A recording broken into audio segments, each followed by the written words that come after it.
It's a whole different kind of truth. And I think this is not only literally the case, factually, I think it can't be any other way. It's the only way we can solve the problem of perception. You said the precondition of the manifestation of truth? Yeah. What do you mean by that? How do you know when what you and I are saying is true? Well, it depends on what we're saying. Not exactly. You know this, Joe, the fact that you're so popular, this is a mystery. And I've been tweeting about it while people have been attacking you. Why is Joe Rogan so popular? He's a gateway to the alt-right. It's like, no, he's the psychedelic hippie. That's a stupid hypothesis. That's wrong. Well, he's a propagandist. It's like, no, Joe's an honest man. And he actually says what he believes to be true. But let's think about that, because that isn't exactly what you do. You follow the conversation and you listen, and you spontaneously manifest words that indicate your reaction.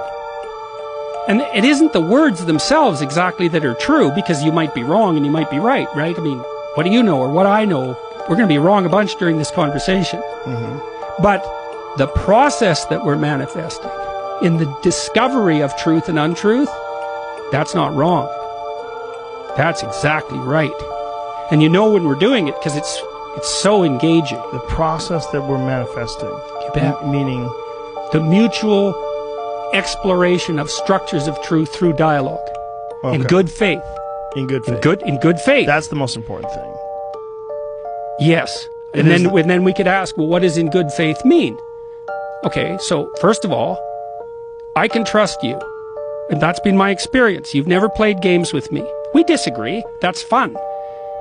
I can trust you. You don't play games.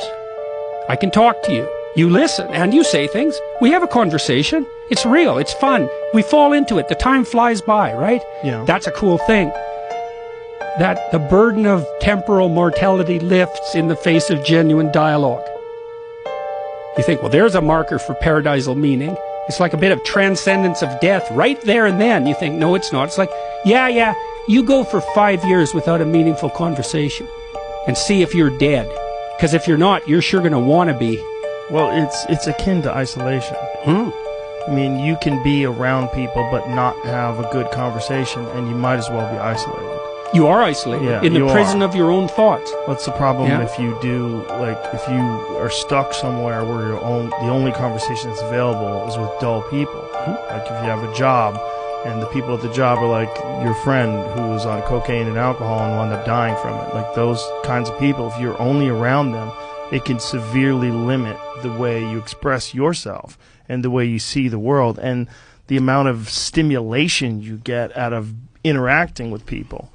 So it'll inhibit your intellectual development because you won't be interested in expanding ideas, and you may look to escape. It inhibits your not just your intellectual development, but the entire unfolding of your existence.